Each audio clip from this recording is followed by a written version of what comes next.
Now, news coming in that children have been rescued from a school very close to the epicenter of the clashes in Palamu. The police have now managed to evacuate these kids and rescued them from the extremely sensitive zone where the violence had taken place. You're seeing some shots on your screen right now where some of those kids who've been rescued have been put inside a bus. And this is not very long after clashes had erupted in Palamu ahead of Mahashivratri. Let me go across to Nitish who gets us more details on this. Nitish, उस sensitive zone से कुछ बच्चों को अभी rescue किया गया है जिन्हें एक स्कूल बस में बिठाया गया है और अभी सिक्योरिटी पर्सनल उनको वहां से लेके जा रहे हैं। जी, हम आपको बता दें कि अभी जब टाइम्स नाउ पे खबर चली थी उसके बाद खबर का असर देखते हुए पलामू प्रशासन ने बच्चों को रेस्क्यू किया था। रेस्क्यू के बाद उन्हें अपने गाड़ी वाहन से लाया गया है थाना तक, क्योंकि कभी कभी जो देखा जा रहा है जो सेंसिटिव जोन में बच्चों का घर है वहाँ पर नहीं भेजा जा सकता है। अभी अपने पास उसको अपने सेफ्टी में पलामू पुलिस रखी हुई है और कुछ बच्चों को घर पहुँचा दिया अपने रेस्क्यू करके। और नीतीश, अभी वहाँ पर तनाव अभी भी है, सिचुएशन क्या है ग्राउंड पर?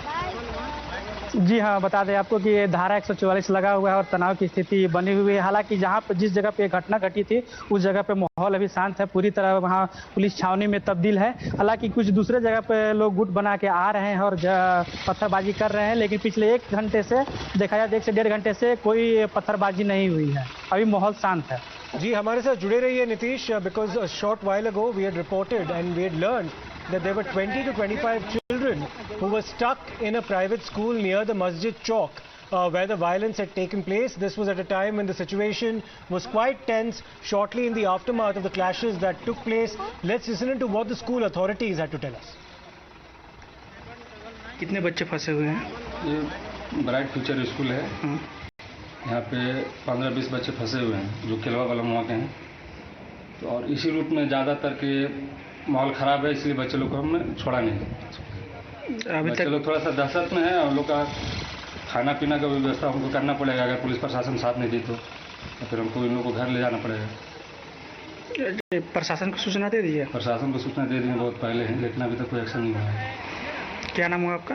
मेरा नाम MD तौफीक अंसारी। क्या हुआ इसके? स्कूल का हम डायरेक्टर हुए। मैंने 1:30 बजे छुट्टी हो जाता है। 1 बजे छुट्टी हो गया है, तभी तो लगभग 2 बजने वाले हैं। तो इस वजह से पीछे थोड़ा देर के बाद मैंने 2 बजे तक 2 घंटे होता है, 1:30 बजे छुट्टा था, बाकी 2 बजे 2 बजे जाती है। जी, कितने बच्चे हैं इस स्कूल में? अभी हाँ, शायद 25 बच्चे हैं। 25 बच्चे हैं। इनको इनके गार्जियन को सूचित किया गया है? तो आप क्या हुई इस स्कूल के? हम मतलब यहाँ बच्चे लोग की देखभाल करते हैं।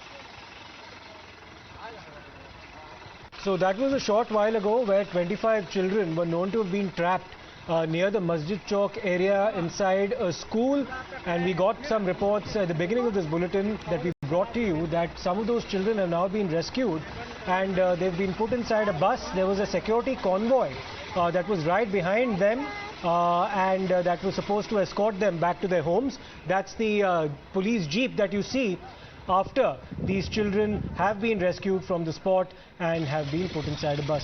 Now, Times Now also brings you this ground report from the spot where the clashes took place close to the Masjid Chowk in Palamu. Let's take a look. जैसा कि आप देख सकते हैं कि यहाँ पर पुलिस पूरी तरह तैनात है और चप्पे चप्पे पुलिस तैनात है और यहाँ पर जो भी घर में आग लगा दिया गया है उस घर को बिताने के लिए अग्निशामक भी मौके पर पहुंच चुकी है।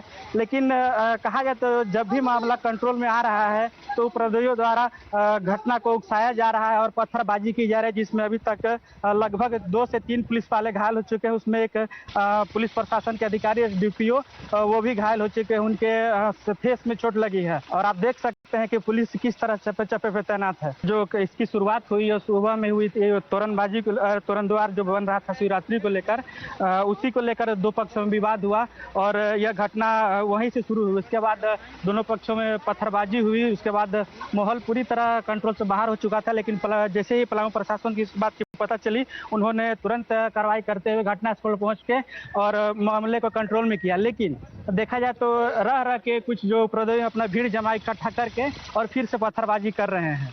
हालांकि यहाँ पर जिले के कई अधिकारी, एसपी, डीसी सभी लोग कैंप किए हुए हैं। तो धारा 144 लग गया है पूरी तरह। Now, the Bharatiya Janata Party, which is of course an opposition party in the state of Jharkhand, has condemned what happened in Palamu and also accused the administration of not deploying enough security personnel or the police force to contain the situation on the ground. Palamu के पांकी में जो सांप्रदायिक दंगे की घटना घटी, उसकी जितनी निंदा की जाए वो कम है। परंतु ऐसा क्यों है कि हेमंत सरकार के कार्यकाल में जिहादी मानसिकता वाले कुछ असामाजिक तत्वों का स्तर इतना बढ़ गया है कि वो महाशिवरात्रि में लगाए गए तोरण द्वार को क्षतिग्रस्त करने की कोशिश कर रहे थे। और हमारा बड़ा प्रश्न है कि जब प्रशासन को पता था कि महाशिवरात्रि को लेकर उस पूरे इलाके में बड़ा कार्यक्रम होता है, तो प्रोएक्टिव पुलिस डिप्लॉयमेंट क्यों नहीं किया गया था और उसमें पहले वहां शांति समिति की बैठक क्यों नहीं की गई थी। तो कहीं ना कहीं ये पूरे तरीके से प्रशासनिक फेलियर है। हमारी मांग है जो भी असामाजिक तत्व इस घटना के पीछे हैं, उनकी अविलंब गिरफ्तारी हो और कड़ी से कड़ी कार्रवाई हो। Well, this isn't the first time that there have been communal clashes in the state of Jharkhand. There were protests that took place during Ram Navami as well, which resulted in clashes at that point in time, and this was last year. And now, of course, we're seeing another communal clash, this time in Palamu in Jharkhand. The opposition, of course, has been critical of the ruling JMM Congress dispensation in the state for not having undertaken adequate security precautions in order to ensure that there's no fallout or that there's no violence on the ground. As far as the information that we have so far, about 12 people have been injured in the clashes that took place close to Masjid Chowk this morning in Palamu. Some security personnel have also been at the receiving end of the violence and have sustained some injuries. Fortunately, no deaths have been reported so far. The situation continues to be extremely sensitive and tense as of now. Let me go across to our colleague Sohan as well, who's been tracking the developments on the ground in Palamu. Sohan, ये बताया जा रहा था कि तकरीबन 12 लोग थे जिन्हें इंजरी सस्टेन करने पड़े इन क्लैशेस के दौरान और कुछ सिक्योरिटी पर्सनल को भी चोट पहुंची। उनके हालत के बारे में हमें बताइए।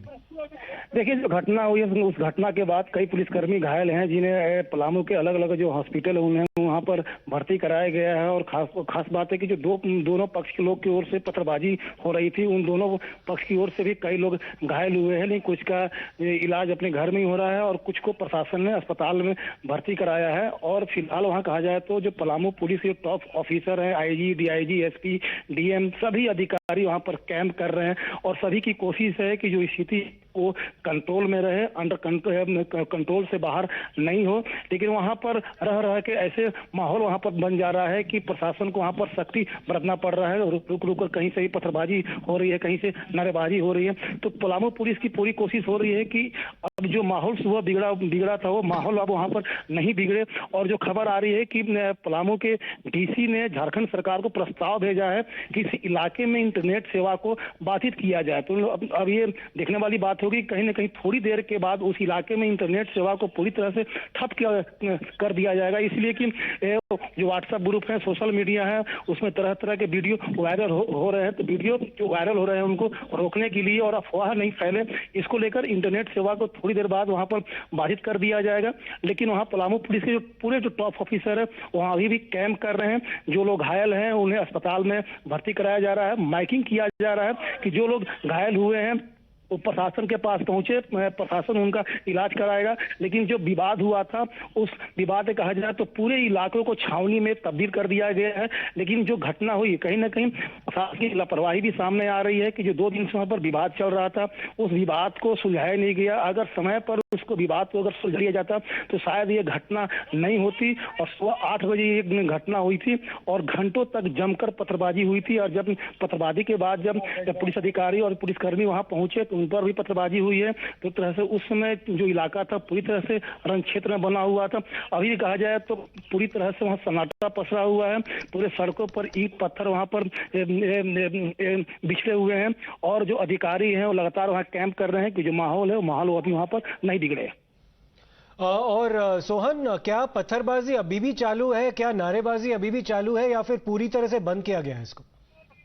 देखिए, कहा जाए तो जो वह जो पत्थरबाजी और नारेबाजी हुई थी, अब कहीं ना कहीं माहौल शांत है, लोग अपने घरों में दुबके हुए हैं। लेकिन थोड़ी देर पहले पत्थरबाजी हुई थी जिसमें पुलिसकर्मियों को वहां पर चोट आई थी। जो वहां पलामू के लेस्लीगंज के जो एसटीपी हैं उनके गाड़ी में भी तोड़फोड़ की गई थी। तो अभी माहौल वहां पर शांत है। Right, so many thanks for your update. The important news coming in is that a request has gone from the local administration to the Jharkhand government to cut off internet to prevent any rumor mongering as well. We'll slip into a short break for now. We'll come back with more on the other side.